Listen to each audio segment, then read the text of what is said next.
Iran sebut izinkan kapal-kapal melintasi Hormuz pasca Trump cabut blokade angkatan lautnya. Namun Amerika Serikat menyatakan belum mencabut blokade laut. Kita ulas saling klaim dua negara tersebut dalam pembukaan Selat Hormuz bersama pakar hubungan internasional Synergy Policies Dina Prapto serta pakar militer dan intelijen Universitas Indonesia Stanislau Rianto. Selamat sore Mas Stanis, selamat sore Mbak Dina. Selamat sore, Mbak. Oke, kita mulai yang terbaru dulu. Mungkin saya ke Mbak Dina. Mbak Dina, ini yang baru sekali ketika Iran menampilkan gambar pelayaran di Selat Hormuz. Tapi kemudian Amerika Serikat belum menyatakan mencabut blokade laut tersebut. Bagaimana kita melihat situasinya di Selat Hormuz kali ini? Irannya yang melakukan klaim, kemudian Amerika Serikat menolak. Biasanya Amerika Serikat yang suka mengklaim duluan. Ya, memang situasinya kedua belah pihak pada dasarnya masih tetap yakin dan percaya itu maksudnya ya, bahwa sebenarnya kekuatan militer kedua belah pihak ini masih bisa digunakan, terutama Iran. Iran ini masih dalam posisi betul-betul pasang kuda-kuda ya, ingin menunjukkan bahwa dia sebenarnya betul-betul tidak takut, satu, tidak gentar, dan yang kedua dia juga siap untuk menghadapi segala ancaman. Perkembangan yang terakhir Mbak Ilona itu kan dari pihak Qatar itu menyampaikan kepada Iran bahwa permintaan untuk melepaskan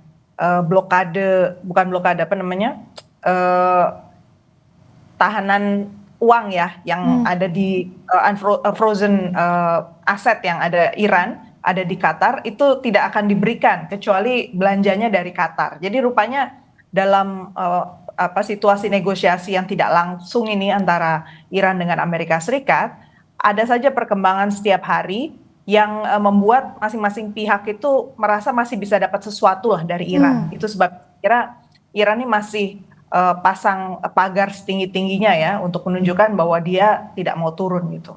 Ya, kalau Mas Tani sendiri melihat pernyataan Iran bahwa Selat Hormuz sudah dibuka, katanya sebenarnya strategi apa di balik narasi tersebut? Ya, Selat Hormuz itu memang senjata paling mematikan Iran untuk dunia, bukannya untuk Amerika. Jadi ini senjata yang sangat powerful menurut saya karena mengguncang ekonomi dunia. Dan kalau kita sebenarnya kan dari beberapa informasi ternyata Iran juga meloloskan kapal milik Rusia dan Cina, diloloskan sehingga ini buat semacam sebenarnya ada peluang di sini buat dunia untuk menghentikan blokade ini karena Cina dan Rusia sudah diloloskan. Tapi di sisi lain ini kan cyber, ini kan perang uras saraf dan propaganda dari pihak Iran. Amerika bukan itu juga dengan caranya masing-masing dengan senjatanya masing-masing. Tapi saya sepakat dengan Mbak Dina tadi bahwa sebenarnya kan banyak orang yang berkepentingan dengan perang ini ingin mendapatkan sesuatu dari perang ini. Jadi sebenarnya ada yang mendapatkan manfaat atau mencari celah-celahan. Banyak pihak yang mencoba mencari celah dari perang ini walaupun kita menjadi korbannya ya, menjadi korban lebih banyak lagi korbannya. Nah, Iran memainkan strategi ini. Dia memainkan kalau ingin mendapatkan manfaat ya harus membela dia misalnya. Amerika juga kan sebenarnya kalau ada yang mau mendapatkan manfaat ya harus membela dia. Tapi ini kan ternyata sudah berlarut-larut hingga hampir 100 hari dan korbannya cukup besar bagi dunia. Jadi kita harapannya sampai 100 hari ini ya sudah lah, maksudnya ya, jangan sampai saling menyandera itu walaupun Selat Hormuz sekarang dikuasai Iran dan Amerika sebenarnya tidak memblokade di Selat Hormuznya tapi di bawahnya di dekat pangkalannya di Oman.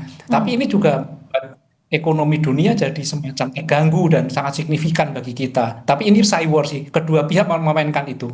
Oke, Mbak Dina, ini kan kedua pihak kalau disampaikan memainkan narasinya sendiri ini merupakan cyber begitu dan mereka merasa bahwa punya daya tawar yang tinggi. Nah, tapi kalau melihat posisi katakanlah di negara Teluk, melihat situasi yang saat ini, kemana kira-kira negara Teluk apakah tetap akan setia kepada Amerika Serikat atau sebenarnya sudah mulai ya ngintip-ngintip ke Iran?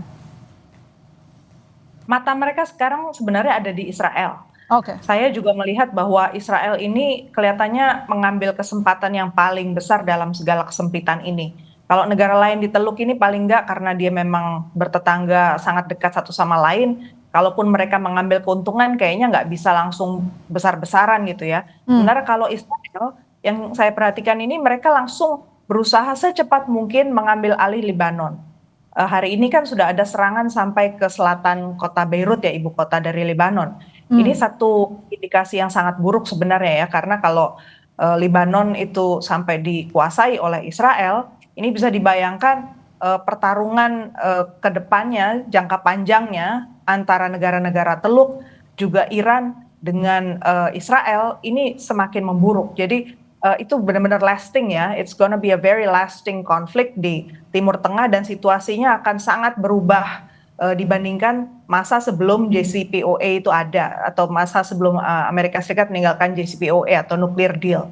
Jadi Amerika Serikat ini menurut saya sih main di beberapa kaki nih sekarang ya. Dia mungkin melihat bahwa sebenarnya titik dia sudah cukup lemah, dia nggak bisa kembali ke titik awal sebelum dia meninggalkan JCPOA. Artinya Selat Hormuz waktu itu kan dibuka, sekarang jadi nggak bisa dibuka kan. Kemudian nuclear deal itu sebelumnya yang sudah disepakati paling nggak pengayaan uranium di kisaran 67. Ternyata Iran punya lebih kan, dan dia mau minta sekarang diambil alih seluruh pengayaan uranium, dan jelas-jelas Iran menolak mentah-mentah. Jadi situasi yang awal udah nggak mungkin lagi diambil alih oleh Amerika Serikat. Makanya dia kemudian mencari daya tawar yang lain lagi dengan cara menaruh pion Israel di situ, sehingga situasi di Timur Tengah mau nggak mau kembali bergantung lagi pada niat baik Amerika Serikat. Jadi ini betul-betul sangat fragile ya ternyata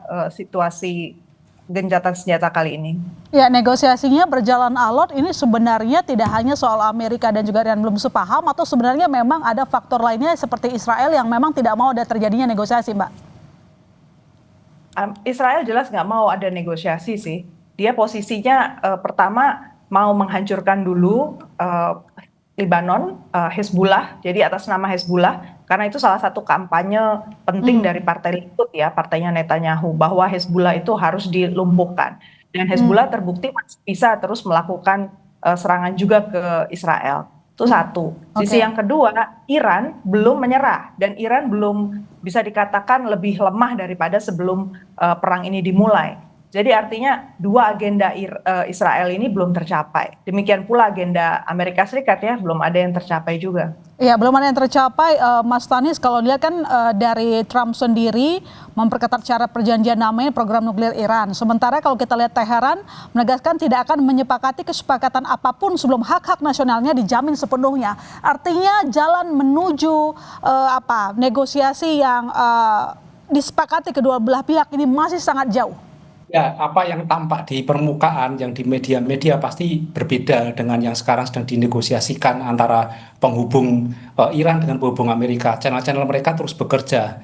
Tapi yang menarik sebenarnya tadi yang Mbak Dina sampaikan bahwa Amerika menggunakan pionnya Israel, saya malah berpendapat sebaliknya. Jangan-jangan ini Amerika menjadi pionnya Israel, jangan-jangan Amerika yang menjadi pion Israel, jangan-jangan ini bisa saja terjadi seperti itu sih. Karena yang paling berkepentingan dengan nuklir itu sebenarnya Israel. Israel merasa sangat terancam dengan keberadaan Iran karena senjata Iran ini kan dalam radiusnya Israel dalam radius senjata Iran. Jadi yang paling terancam jika nanti Iran menggunakan senjata nuklir itu Israel. Nah makanya dalam perundingan ini kan setengah mati Amerika soal uranium, soal nuklir supaya Israel aman. Sebenarnya kan Amerika jauh ya, dia tidak ada kekuatan itu.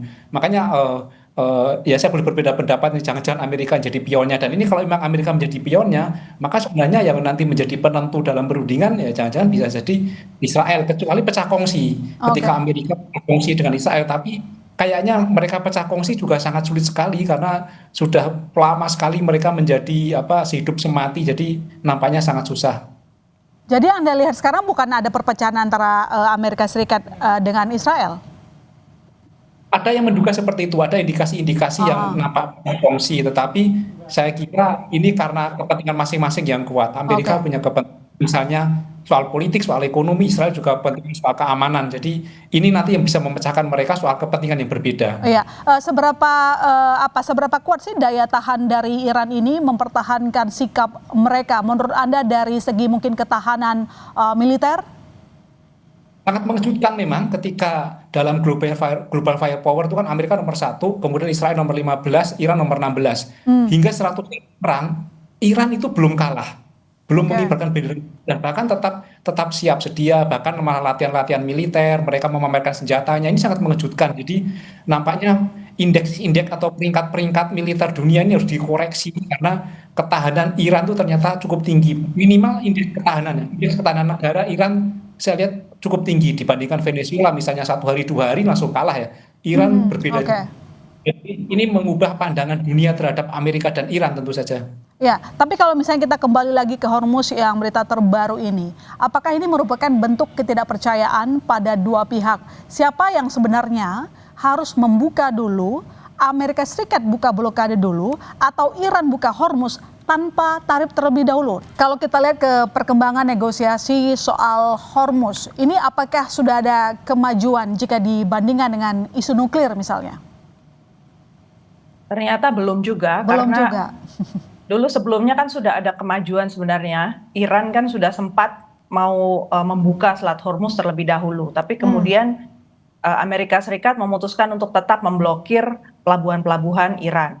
Nah, itu menjadi satu catatan ya buat Iran bahwa sebenarnya yang harusnya mencabut duluan blokade itu ya Amerika Serikat. Sementara kalau Amerika Serikat jelas pasti secara retorika dia nggak mau dia duluan yang cabut kan, pasti maunya dari pihak Iran dulu. Jadi kalau dilihat dari perkembangan terakhir juga di kawasan Bahrain itu, di daerah di salah satu semenanjung di sana sudah ada kerjasama sekarang antara UK dengan US, Inggris dengan US, yang fungsinya itu untuk mensinkronkan informasi dari kapal-kapal komersil ke kapal Joint Maritime Information Center-nya CENTCOM Amerika Serikat. Dan fungsinya di situ adalah untuk, saya duga, memata-matai juga ya situasi di lapangan. Dari pihak Iran pastinya mendengar perkembangan ini, apalagi cakupan dari wilayah pemantauan dari US NAVCEN ini cukup luas ya, mulai dari Laut Arabia, Laut Merah, Oman, sama Gulf of Oman, sama Indian Ocean. Jadi ini efeknya berarti ada kemungkinan Amerika Serikat juga sedang mempersiapkan sesuatu lagi gitu loh. Yang itu yang kita nggak tahu. Jadi tadi seperti saya katakan di awal, Qatar dalam posisi yang ternyata masih bisa diubah, mencoba mencari celah dia mendapatkan sesuatu lagi dari Iran. Sementara Israel masih dalam posisi mencoba mendapatkan keuntungan juga dari situasi ini. Jadi kalau saya sih melihatnya dari pihak Amerika Serikat dengan Israel ini, mereka saling diuntungkan ya. Jadi kalau dilihat dari Israel yang cuma penduduknya 10 juta, nggak mungkin juga sih secara jangka panjang mereka menguasai Amerika Serikat. Justru pasti Amerika Serikat yang lebih kuat dan punya pengaruh. Tinggal masalahnya Israel ini saat ini juga masih didukung oleh pemberitaan terakhir dari Al Jazeera ya. Mereka menerima pasokan senjata dan juga pesanan membuat senjata dari 51 negara di dunia. Jadi artinya bukan cuma negara-negara yang di Teluk ternyata yang sedang mencari keuntungan dari situasi ini, tapi ada lebih banyak dunia juga yang diuntungkan dari bisnis persenjataan yang dilakukan oleh Israel. Tapi bagaimana dengan mungkin keterlibatan negara Teluk atas nasib Selat Hormuz ini? Negara Teluk ini sekarang masih menahan diri ya. Yang saya lihat mereka masuk informasinya itu lewat Pakistan, lewat Qatar dalam proses negosiasi. Tapi kalau dalam open statement mereka kelihatannya sangat membatasi diri apa yang dia sampaikan. Jadi mungkin dia masih menunggu juga posisi Amerika Serikat. Iya, kalau menurut Mas Tanis bagaimana posisi negara Teluk sejauh ini melibatkan mereka terkait dengan nasib Selat Hormuz? Mas Tanis? Saya kira bukan hanya negara Teluk, tapi negara NATO. Hati-hati dalam melawan Iran karena Iran punya persenjataan yang bisa menjangkau mereka. Jadi peluru Iran ini bisa sampai jangkauan 5.000 km dan ini masuk wilayah negara-negara NATO, apalagi negara Teluk. Jadi mereka hati-hati sekali. Hati-hati karena apa? Membela Amerika juga mungkin dampak bisa kena Iran, membela Iran juga kena Amerika. Jadi mereka memilih untuk posisi netral. Saya kira ini posisi yang paling aman dan paling baik melihat situasi ini, karena jika ada negara yang ikut serta masuk, ini bukan nambah perang semakin reda, tapi akan semakin berantakan saya kira situasinya. Kita lihat seperti Rusia juga, Cina, ini kan semua orang tahu bahwa ini membantu Cina, membantu Iran juga, Cina kemudian Rusia juga membantu, tapi tidak dinampakkan secara terbuka. Kita lihat ketika kunjungan Amerika ke Cina, nampak sekali bahwa ada yang mengatakan bahwa Presiden Trump nampak sekali meminta-minta pada Cina, tapi ini kan menunjukkan bahwa Cina membantu Iran. Jadi saya kira memang yang baik adalah tidak membantu mereka untuk berperang, tapi sebenarnya membantu mereka untuk menghentikan perang. Baik. Jadi pertemuan Trump dengan Xi Jinping kemarin, lalu kemudian nanti next dengan dengan Rusia begitu, dengan Putin, apakah Anda tidak melihat ada harapan mungkin bagi kedua negara menengahi atau menjadi sponsor dalam kemeja negosiasi, atau justru menurut Anda kedua negara masih akan bersebelah kepada Iran?